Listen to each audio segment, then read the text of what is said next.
I felt like I was doing real good last week about the whole not being prideful thing. And, well, then this is this week now. And, you can feel when you start to get prideful because your first response is, no, I'm still doing okay.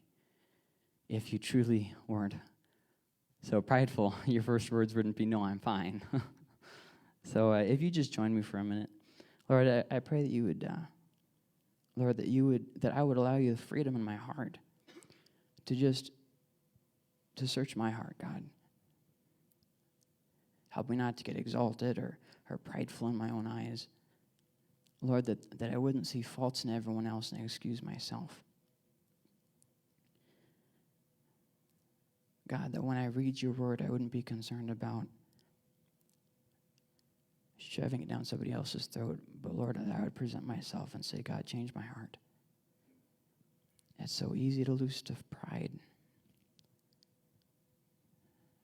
Please, Lord, don't let us fall to it. Amen. So we have last week started talking about the idea of things that just kind of stop us up as Christians. And I don't have like a list of things. We're just going to look at kind of the idea of just being in your spiritual life, in your Christian development, facing headwinds and hang-ups. If you remember last week, I gave the example of when you're biking into the wind and it's just really hard. It really slows you down. And I gave the example of that car trip, where you just had a little bit longer to go and everything just kept happening to stop us up. Hang-ups in life are inevitable. There it is. They will come. Hang-ups will come. They'll slow you down in life and spiritually, in your spiritual growth. It's going to happen. And these headwinds that come and just make it a little bit harder to get through the day. They're seemingly innocent irritants. Sometimes it's situations that you just can't win or escape, especially ongoing. It seems like that's one of the things that happens a lot. People that keep irritating you. I mean, they just really get under your skin. Struggles that just seem to consume you. You can't ever get your mind off of it. And, these hang-ups, they're going to happen. And the thing about them, these things that come up and just really seem to get under your skin and seem to make you stop growing as a Christian, be it people or situations or whatever, they are either opportunities to grow or they're going to be a constant irritant. If somebody comes into your life and they're just an annoying person, what are your options? Let's just think about this for a second. You can get real mad and you can huff and puff and you can try to tell everybody else how annoying this person is, or you can change. Now, the majority of the time we don't like to change. We're like, no. They're the annoying person. They're the person who needs to change. So obviously for us, that would be a constant irritant. But it doesn't have to be a constant irritant. It can be an opportunity for us to grow. And it's really a matter of how you're looking at the situation. If you say, man, it's just nothing but bad things happening, this is happening and this is happening, and these people are annoying in this situation, and well, then your mind's always going to be looking at the idea of it being something that's irritating you. You're going to wake up and remember how frustrating it is. You're going to go to bed thinking about how frustrating it is. But if you use it as an opportunity to grow, well, then it won't own you. Last week we were talking specifically about the hang-up of our own goodness. I really got it all together. I'm good. When we're looking at the idea of headwinds and hang-ups, these things that slow us down, if you are a Christian, you have an obligation of how to live your life. Well, before you're saved, you can just kind of do whatever you want, right? I mean, you can do whatever you want.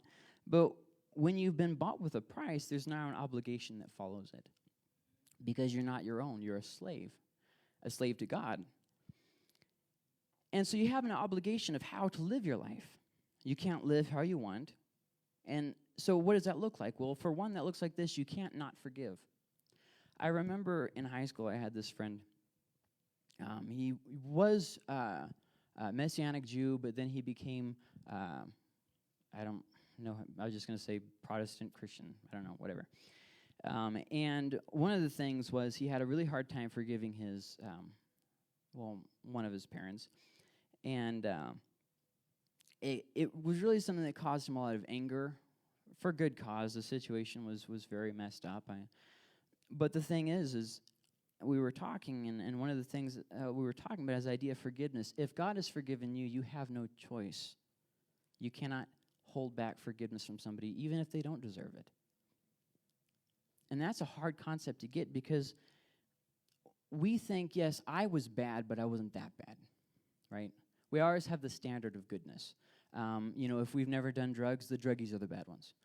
If we've never done something like rape somebody, then God could never, love, that person, something like that. There's always a scale somewhere. But if we are truly Christian, then we can't not forgive. We can't keep bad attitudes. You can't say, oh no, I'm going to keep this to myself. I don't have to get over this. That's not an option as a Christian. You will struggle, but you have to keep moving forward. It's kind of like driving on an interstate. You can either move this way or that way. When you're on the I-25, you can go north or south. That's your only options. If you just stop in the middle of the traffic, you're going to have a problem. It's not going to go well. And that's kind of how it is as a Christian, too. There's a point where you have to realize that you have to either move on or you have to harden your heart and move back.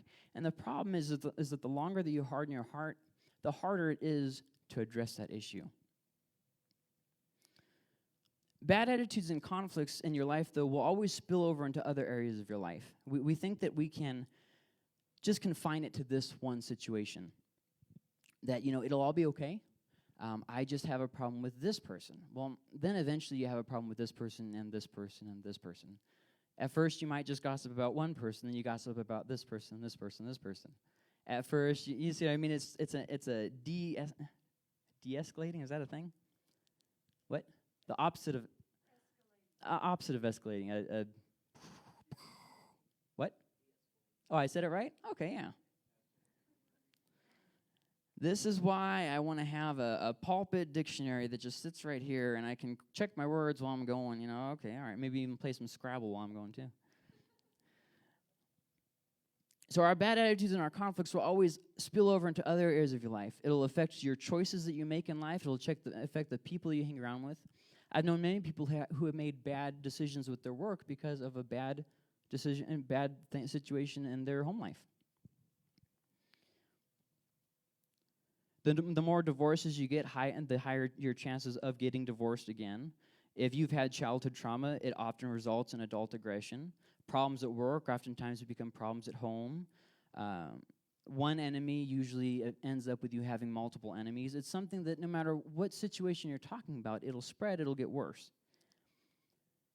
And in this discussion, this is a very difficult lesson for me to write because I don't like the idea. There's some things in the Bible that I read that I'm not a big fan of. Did you know that? And, honestly, if we really wrestle with the Bible, I think a lot of us are in that same place. And I'll kind of elaborate on what I'm talking about in just a minute, but before we get going on the difficult part, I'll just say this. It's okay to struggle. Some people have this idea that God expects us to be perfect all the time and do everything perfect all the time. There's a Japanese proverb that says, we learn little from victory, much from defeat. Now, I wouldn't say that you should mess up on purpose, but the truth still remains that if you don't fail, you can't possibly get any better, can you? Because you're going to reach the standard of mediocrity that you're used to. And God is definitely the God of second chances. I think that we definitely see that all throughout the Bible. He's merciful, just, faithful. But there is a point when he says no more. And this is a very scary place. Very scary place. I've noticed that it happens when you continually harden your heart. Because when you harden your heart, there's only one place it will take you, and it's not a fun trip. You harden your heart because you've been hurt or whatever, and initially you're the victim. But then, as time goes on, you make other people the victim. Think of it like this. If Jesus would have stiffened his neck and said, you know what, I'm not dying for you guys. I was willing to come down here, and I was willing to do a couple miracles, but now y'all are hoodlums. I'm out. See what I mean? Now, obviously, Jesus couldn't have done that, but I mean, it would be the same equivalent is what I'm trying to say. It always takes you to the same place, and it's never a fun trip. We start having messed up relationships, messed up situations in our life, and we have no one to blame but ourselves. But then at the same time, it's hard to get past the hurt.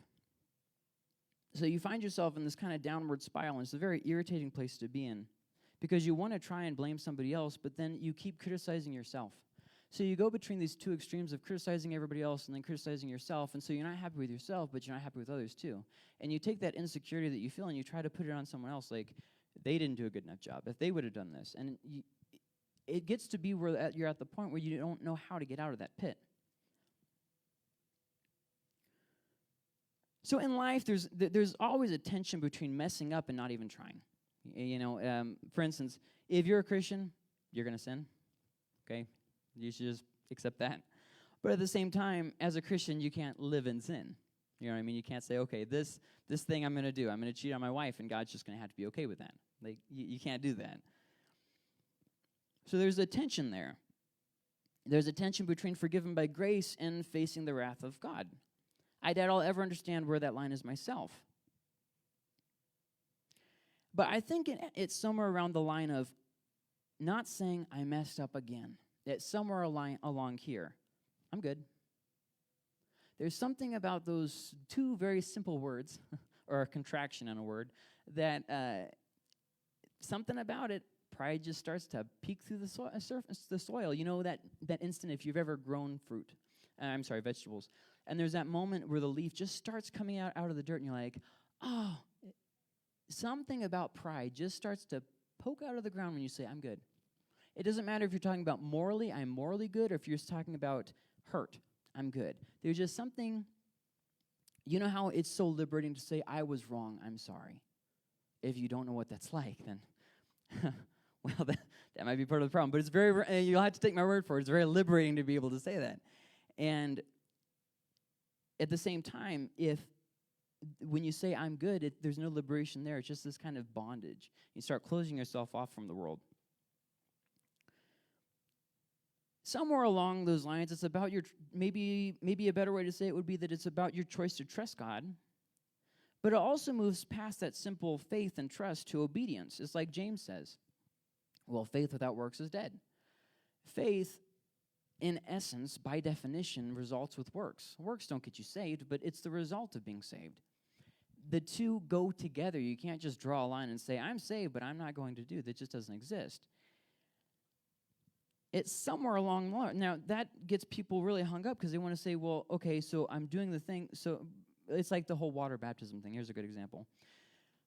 Do I have to be water baptized to be saved? Well, no, you're saved by faith alone. Well, okay, but then once I'm saved, I have to be water baptized, right? Well, yeah, so that means I have to do it to be saved. Well, no. See what I mean? It's kind of one of those things. There's this tension between how we think on these issues. So with that, take those kind of ideas, and let's move on to the story we're going to look at. It's going to be in Numbers chapter 14. God saved this tiny, really insignificant nation from slavery. It is called, he named them Israel. They were more just slaves. They weren't really a nation. They were just kind of like a group of people that were ethnically related. Sometimes I kind of feel, never mind. Sometimes inside jokes should be inside jokes, I guess. So God saves this insignificant people from slavery, and he does it with many miracles. I mean, just miracle after miracle. You can read about this in the book of Exodus, mostly. And he provided for them along the way to their new home where he was leading them. He was giving them a home. I mean, this was going to be great. They weren't going to be slaves. They got to see, the power of God before they became free. He was going to dwell with them. This was, okay, we're all looking good here. Things are really moving forward. And he provided for them. They had food and water. They weren't going to die. But in the midst of all of this, they kept complaining and disobeying. Like just time after time after time. And so the result of them doing this is that they get to their new house and God says, okay, dinner's ready, come get it. And they say, nope, we're good. They rejected their new home that they got and even went as far as to say, let's go back and be slaves again. Imagine that. God gets you out of slavery, brings you to a good place to live, and you say, I'm really good. It was a continual choice that they made on the trip, but it climaxed when they said, we aren't going to the land you promised us. We're not going to do that. And that's where this story picks up. They've decided, we're not going. You can't make me. Neener, neener, neener. And this is God, how God handles that little bit of rebelliousness, I guess you could say. Rebellion. The Lord replied, I have forgiven them as you asked. Oh, well, good. We're all in the clear, because if God forgave us, there's no consequences. Nevertheless, dang it. As surely as I live, and as surely as the glory of the Lord fills the whole earth, not one of those who saw my glory and the signs I performed in Egypt and in the wilderness, but who disobeyed me and tested me 10 times, not one of them will ever see the land I promised on oath to their ancestors. No one who has treated me with contempt will ever see it. But because my servant Caleb has a different spirit and follows me wholeheartedly, I will bring him into the land he went to, and his descendants will inherit it. Since the Amalekites and the Canaanites are living in the valleys, turn back tomorrow and set out toward the desert along the route to the Red Sea. Well, that doesn't sound fun. Well, it keeps going. God isn't done yet. The Lord said to Moses and Aaron, how long will this wicked community grumble against me? That's bad when God's the one doing the complaining. You know that you've gotten to a dark place. When it's you complaining, it's like, okay, you need to, repent and get your heart right. When it's God saying, how long will these people complain? I have heard the complaints of these grumbling Israelites. So tell them, as surely as I live, declares the Lord, I will do to you the very thing I heard you say. In this wilderness, your bodies will fall, every one of you, 20 years old or more, who was counted in the census. Now, I want you to notice that the census was meant for their blessing, and it actually was the instrument that God brought punishment through. Boy, oh boy, the blessings that we abandon for curses when we choose to disobey. And who has grumbled against me? Not one of you will enter the land I swore with uplifted hand to make your home, except Caleb son of Jephunneh and Joshua son of Nun. As for your children that you said would be taken as plunder, I will bring them in to enjoy the land you have rejected. But as for you, your bodies will fall in this wilderness. Your children will be shepherds here for 40 years, suffering for your unfaithfulness until the last of your bodies lies in the wilderness. For 40 years, 1 year for each of the 40 days you explore the land, you will suffer for your sins and know what it is like to have me against you. Wow. Those are some strong words. If this was an Old West movie, we'd say them there are fighting words. I, the Lord, have spoken, and I will surely do these things to this whole wicked community, which has banded together against me. They will meet their end in this wilderness. Here they will die. So the men Moses had sent to explore the land, who returned and made the whole community grumble against him by spreading a bad report about it. These men, who were responsible for spreading the bad report about the land, were struck down and died of a plague before the Lord. So God says, okay, all y'all are in trouble, but you 10 especially, I'm not giving you the whole 40-year thing. You're out now. Of the men who went to explore the land, only Joshua son of Nun and Caleb son of Jephunneh survived. Wow, is that an interesting story? Wow, there's a lot of stuff going on. I kind of just wish we could spend the rest of the night just looking at this. A lot of stuff going on there. So then after this, you might think, so surely they said, you know what, God, we messed up. We're sorry. And went back to the desert like he said. Nope.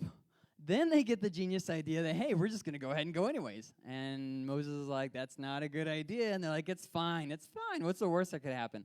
And what you think would happen, happened. So it said 10 times. Now, this is something that's oftentimes brought up. First off, it's worth mentioning that a lot of times when ancient writers would say 10 times, there's more of like a phrase, that's just the way they talk. Like you've like when you're talking to your kids and you say, I told you 5 times or 10 times or 20, it's kind of like that. But with that being said, there actually are 10 times. I'm gonna repeat them to you. Number 1, crossing the Red Sea. When they are first getting out of slavery, they're trying to cross the Red Sea, and they don't listen there. Number 2, complaining about the water of Meribah. Now, notice how many times complaining comes up. Number 3, complaining in the wilderness of sin. Number 4, collecting manna from God when he specifically said not to. They went out on the Sabbath to collect the manna, and he said, no, don't go out on the Sabbath. They did it anyways. Number 5, collecting manna. I'm sorry, I read that wrong. Number 4 was collecting more manna than God specifically said. Number 5 was collecting manna on the Sabbath. Sorry about that. Number 6, complaining about lack of water at Rephidim. Number 7, when they built the golden calf, the whole idolatry thing, that whole big bad thing that happened in Exodus. Number 8, complaining at Taberah. Number 9, complaining about no tasty food. That's right, you heard me. God kept them alive in a desert wasteland that had nothing, and that wasn't even good enough. And then number 10, failing to trust God by entering the promised land. You can count them, those are 10 times. So in this case, this actually is literal. 10 times, and I think that, I don't know if there's anything magical about the number 10, but God seems to have drawn the line somewhere. And see, the thing is, why that's interesting is because we oftentimes hear people talk about, God is a God of second chances. That's true. That God will always give you more opportunity. That's largely true, but not always. There is a point where God says, you need to move forward or you need to get out of the way. And oftentimes we reach a point of stubbornness in our own heart where we say, I'm going to do what I want to do, and then you're going to bless me. And then God says,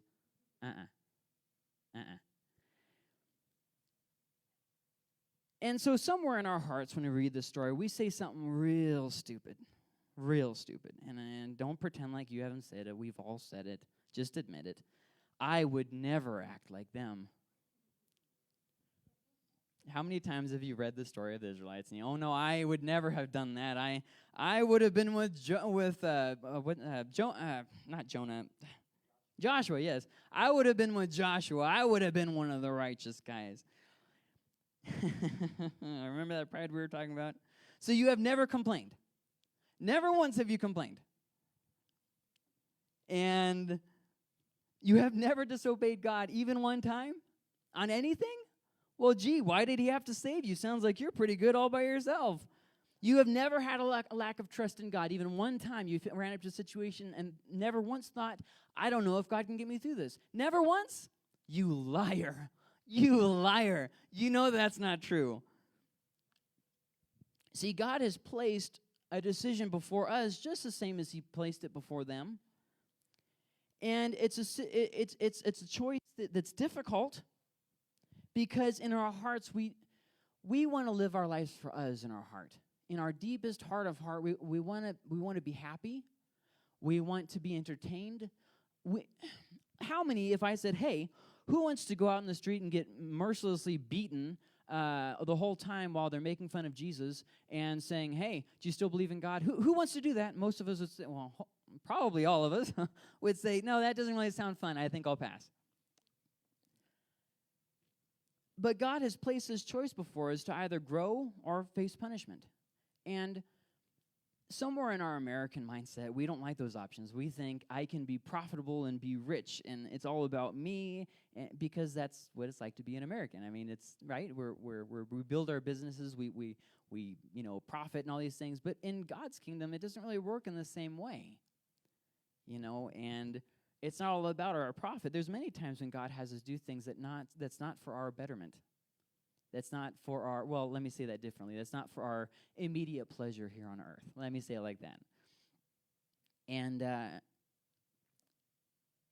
this is basically what the entire book of Hebrews is about. Sorry. There. This is what the entire book of Hebrews talks about. The idea of you were growing, something happened, you're going this way now. We know that that's punishment, or you can grow. Like there's really only two options here. It's just like that example of the interstate that I talked about earlier. And this is a difficult place to be in because the truth is not everyone will grow and move forward.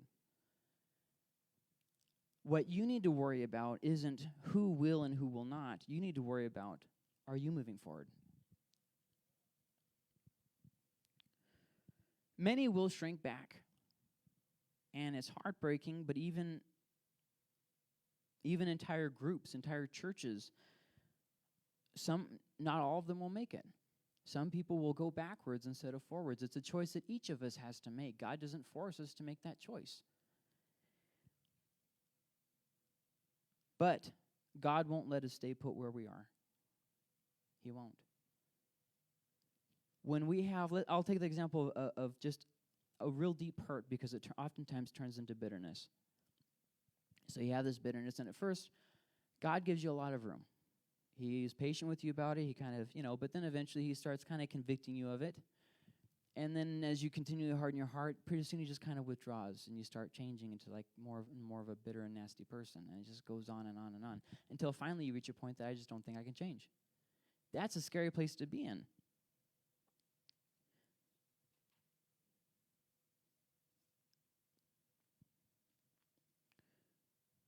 But still, the choice is ours. If you harden your heart, he won't keep giving you more chances indefinitely. There will come a time when he gives you the option. This or this. You can't have it both ways. It's either I'm Lord or you're Lord. And you have to cross that very difficult place. But if you choose wisely, it'll impact the rest of your life. And if you choose poorly, it'll impact the rest of your life. Unfortunately, there are those who are not really going to understand what I'm talking about. And they're going to say something along the lines of this: I'm just a screw-up. I keep trying and I keep failing. And nothing I do is ever right. Let me just kind of stop you right there. Struggling is growing. You're going to reach places in your faith where, you're really having a hard time trusting God, but you're still trying, and you have so much doubt, and you're still crying out to him. You can't figure out. You don't know what he's doing. You don't know, you don't have the answers. You're just lost. And that's okay to be in that place. When you struggle and you keep turning to God with all this doubt and confusion that you have, that's still growing. We see even David, King David, the guy who wrote all kinds of psalms. He writes some of these psalms, and you can just hear his frustration with the situation. Where are you, God? Did you forget about me? Please, come quickly. In fact, I love this one psalm. I wish I could remember which number it is, but he says, God saved me. He pulled me out of the pit, and then halfway through he says, don't forget about me, God. And then at the end he says, please be quick and answer me.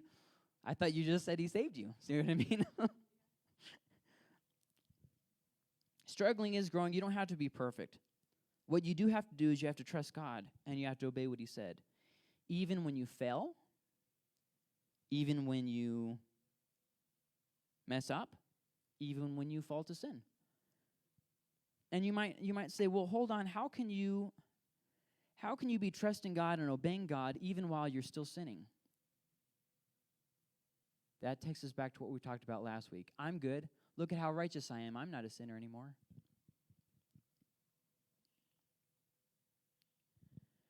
And that takes us to one of the popular scapegoats that we have. It's their fault. Moses was not held responsible for Israel's choices. Read through it. It surprises me. He was their leader. Shouldn't he have held some of the brunt of the forest there? Nope. God never once says anything about, oh, Moses, you allowed this people to do this. He doesn't say that. Moses was not held responsible for the people's sin. This is what I'm getting at. It's nobody else's fault. It's your choice. Your life. Your choice. What choice are you going to make? You can hold on to your bad attitudes, or you can face them. But I tell you this, you can't control what others do or how you feel about what others do. You will sometimes feel just absolute spite in your heart, but you do control what you do with that. And you might say, well, what do you mean by that? I'll give you an example. Somebody hurts you. You are going to feel betrayed, anger, sadness, depression. These are things you're going to feel. You can't stop yourself from feeling things. You're a person. Everybody has feelings. But what are you going to do with that? You can't control the fact that they hurt you. You can't control the way that you feel about the fact that they hurt you. But you can control what you do. See what I mean? What we do, though, is oftentimes we do exactly what we feel, right? I'm angry at them, therefore it's okay if I get back at them because they were more wrong than I was wrong. And you say, no, I don't do that. Okay, all right. Has somebody ever hurt you and your first response was to go to a friend and tell that friend about how that person hurt you? Yeah. So you have done that. That's kind of my point. You can't control what others do. You can't control how you feel, but you do control what you do with that.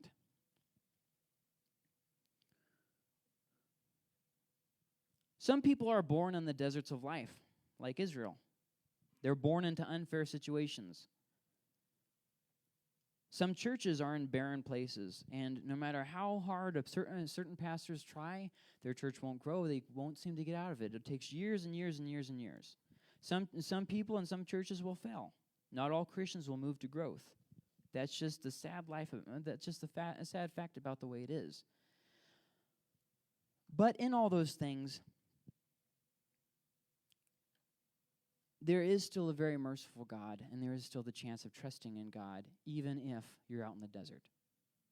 Let's say, for instance, he said, okay, you have to go to the desert for 40 years. He didn't, what is it called, renege, go back on the deal? What's that? Is that what that's called? He didn't go back on the deal. They did spend 40 years in the desert. Does that mean that all the people of Israel, even the ones who sinned, couldn't worship God out in the desert? They couldn't trust God out in the desert? That's not what that means at all. They had to live with the consequences. But they could still trust in God in the middle of even them being punished for their own sin. Some people are born in the deserts of life. You might say, well, it's not fair, the situation I was born into. I didn't ask for this. I understand that. But what are you going to do with it? Are you going to trust God, or are you going to harden your heart? There will come a time when God will narrow down the options more and more until you have to move forward and face it, or you have to leave Dodge. Matthew 13 says this, that same day Jesus went out of the house and sat by the lake. Such large crowds gathered around him that he got into a boat and sat in it, while all the people stood on the shore. Then he told them many things in parables, saying, a farmer went out to sow his seed. As he was scattering the seed, some fell among the path, and the birds came and ate it up. Some fell on rocky places where it did not have much soil. It sprang up quickly because the soil was shallow, but when the sun came up, the plants were scorched and they withered because they had no root. Other seed fell among thorns, which grew up and choked the plants. And then we hop down to, I think it's verse 20. Yeah, verse 20. The seed falling on rocky ground refers to someone who hears the word and at once receives it with joy. But since they have no root, they last only a short time. When trouble or persecution comes because of the word, they quickly fall away. The seed falling among the thorns refers to someone who hears the word, but the worries of this life and the deceitfulness of wealth choke the word, making it unfruitful.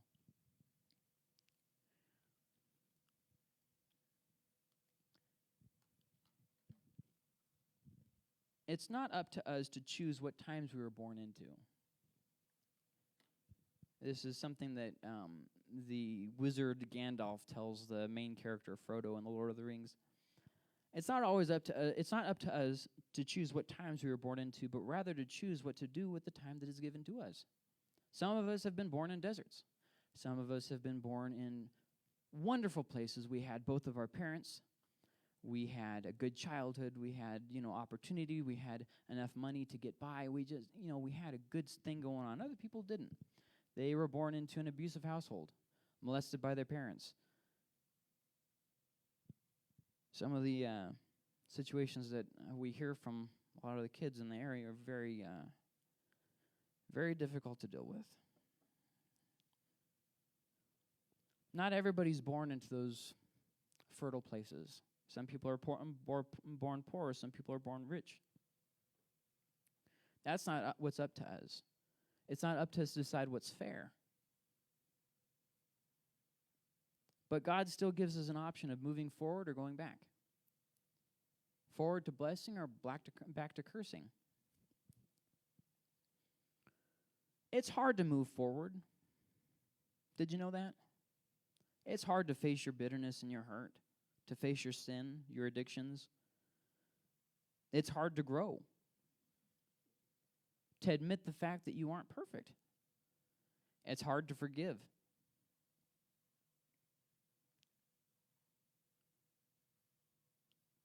It's very hard to forgive. It's hard to let go of hurt. But I tell you this, it's also hard to hold on to the bitterness, to the hurt. So you have to ask yourself a question, which heart do you want? Do you want the heart of moving forward, or do you want the heart of staying where you are? Interstates only go north and south, or west and east. You have to choose your direction.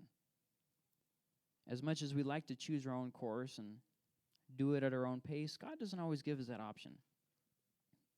There was a very clear day when they reached the outside, and God said, go there, and they said no. So which hard do you want? I remember when we first got here, Pastor and I, and Chuck was just shortly after, it was very unfair.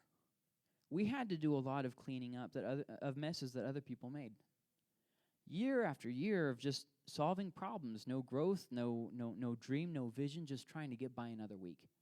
Very frustrating. Everybody at each other's throat. Basically, it was a club. That's all it really was. It was a very unfair situation. We didn't do anything to deserve it, but we had to clean up somebody else's mess.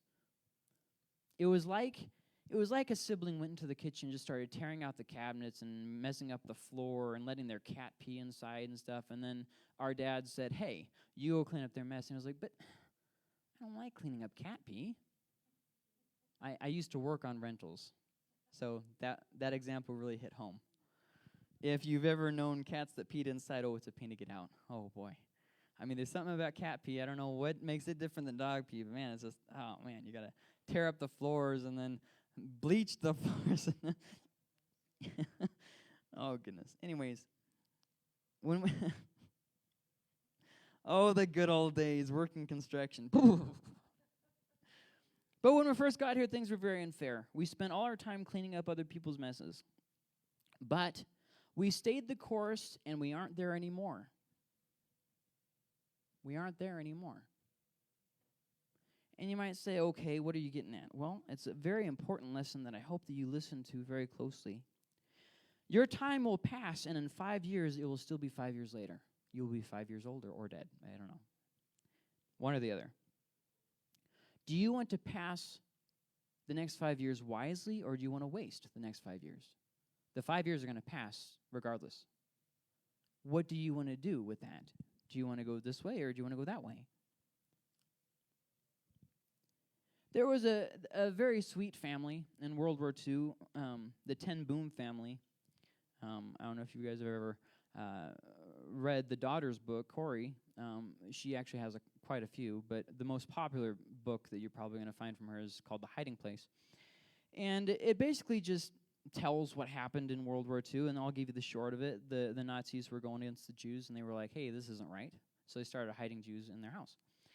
They had this secret, like, little compartment. I believe it was on, like, the second floor behind the staircase or something. Or, no, it was in the room behind, somewhere over there. And it doesn't matter. She has a little diagram in her book, if you're ever curious. But this family lived during the horrors of World War II, which really wasn't fair for them. They, they were trying to help these Jews. They were being attacked by the Germans, and well, they ended up getting caught for it and sent to a concentration camp. I don't think that was for their best interest. I don't think it was very pleasurable, is what I'm trying to say. But there's something very interesting from all this. When they got caught, I know exactly what would be the first thing in my mind. God, how could you let this happen? I was doing the right thing. These people are doing the wrong thing. Why don't you take out the the Nazis? Why? I was the one trying to help the Jews. Where are you in this? That's what probably would have been the first thing in my heart. Because when you use your means to help the suffering, you're supposed to get something for it, right? You're supposed to, you know what I mean? Like God says, okay, I bless you abundantly, and everything just works out. But it didn't work out for them. And oftentimes when I do things like that myself, I don't have to go to a concentration camp, thank God. But I have had to face being punished for doing the right thing. And it gets to be a place of, God, what's the deal? So she was sent to a concentration camp, but you know what? Her outlook made all the difference. And she died a very sweet woman. And she wrote these books and did these, went and would give lectures and stuff, helping people. She wasn't bitter about it. That's the part that has the biggest impact on me. One may be really brave and step up to help those people who are just being trampled like the Jews in World War II. But then to be punished for it, and then to keep a good attitude, and then to be able and go help others after the facts. That's a difficult thing to do. And so I think that we can summarize everything with this with a very simple statement that is worth thinking about. Who you are tomorrow is what you choose today. Lord, I pray you'd continue working our hearts. Help us get sweeter with time, not bitter. Help us to be more forgiving today than we were yesterday. Help us learn to let things go. And Lord, help us have the mindset that if we never conquer our addictions, if we never conquer our sins, if we never conquer our attitudes, we will go to the grave trusting you and taking it to you. Even if we bear it for the rest of our lives, they will keep looking to you and seeking you. Because what you desire is a heart that's humble before you. And you know that we will not be perfect.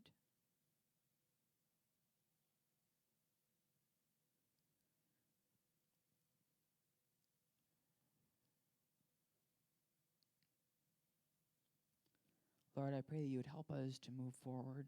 I pray that you would bless those who are listening, God. Give them the strength and the courage to keep moving forward.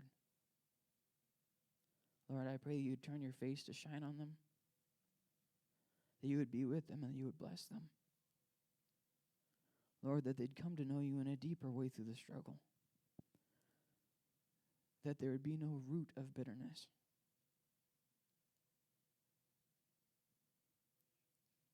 Lord, that you would walk with them and carry them forward. Give them the purpose, the courage, and the power to move forward.